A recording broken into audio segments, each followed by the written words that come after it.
Ne oluyor Gonca? Neden gelmiş o kız? Kimmiş, anlatmayacak mısın? Ya ne bileyim ben, Ece diye bir kız işte, Toprağın eski kız arkadaşıymış. Güya beni tehdit etmeye gelmiş buraya. Seni nasıl tehdit edebilir ki? Toprağı bana bırakmayacakmış. İşte bundan sonra onun en büyük rakibi benmişim de falan filan. Atabeyler bitti. Şimdi bir de bu Ece ile uğraşacaksın, öyle mi? Sizin Toprak'la işiniz zor derken bundan bahsediyordum işte. Siz Toprak'la yakınlaştıkça herkes üstüne geliyor, görmüyor musun? İstedikleri kadar üstüme gelsinler, umurumda değil ya. Bana ne ya, umurumda değil. Benim hayatıma bundan sonra kimse karışamayacak ve ben burada kalıyorum, bir yere gitmeyeceğim.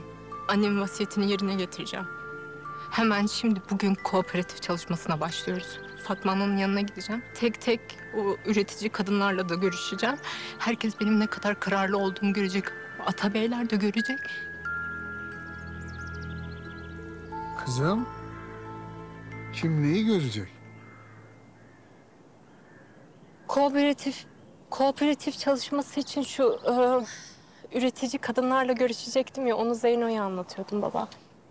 Heyecanlandım birden, biliyorsun benim için ne kadar önemli olduğunu. Tamam, yani başka bir şey yok değil mi? Eminsin. Yok baba. Yok bir şey yok, merak etme ben bir üstümü değiştireyim.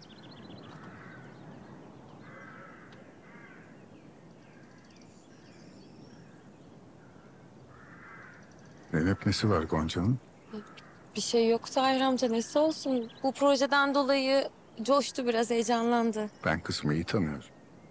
Birisi onu üzmüş, hadi anlat bakayım. Yok Tahir amca, siz vesvese yapıyorsunuz. Bak sen onun en yakın arkadaşısın.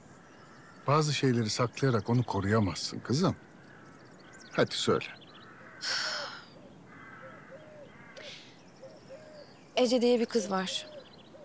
Toprağın eski kız arkadaşıymış. Buraya geldi. İleri geri konuşmuş, Toprak'tan uzak dur falan demiş. Bunlardan kurtulamayacağız ya. Atabeylerden de çevresinden de kurtulamayacağız. Evimize kadar da gelmişler öyle mi? Ama dur. Ben onlara yapacağımı biliyorum. Tamam ben kes... Tahir amca, gözünüzü seveyim, bir şey yapmayın. Ya, geçen sefer kapılarına dayandınız, ne oldu? Başınıza bir sürü iş açıldı. Hem şimdi Gonca gelecek, babam nerede diyecek, sonra arkanızdan gelecek. Bu işin sonunda üzülen yine Gonca olmasın. Tamam. Tamam haklısın.